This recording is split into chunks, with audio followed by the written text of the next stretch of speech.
Hey guys, welcome to Next Gen Tech. Be sure to like and subscribe for more videos like this and check the description box below for deals and discounts.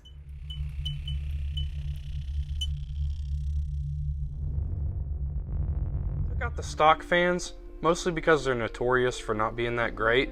The fans we had aren't the most expensive fans, but they're affordable. They provide a really good airflow. And I also wanted to add some backlighting for that RGB when you see through that screen. The motherboard is basically what handles all the connections for the components on the computer. It has all the connectors and stuff that you would connect, like your hard drives. That's where you plug your RAM into, processor sets on there. It's basically what holds the brain.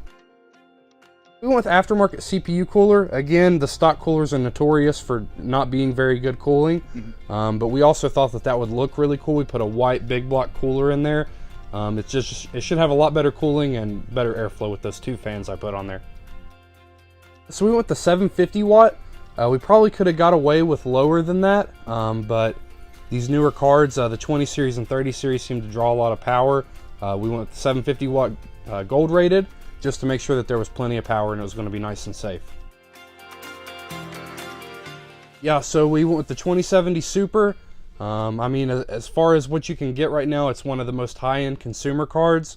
You're going to be able to play your Call of Duty at those real high frame rates, Fortnite, anything like that, GTA. I know a lot of people are in that right now. You're going to be able to play that on max settings and get really good frame rates, as they'll see in the benchmarks.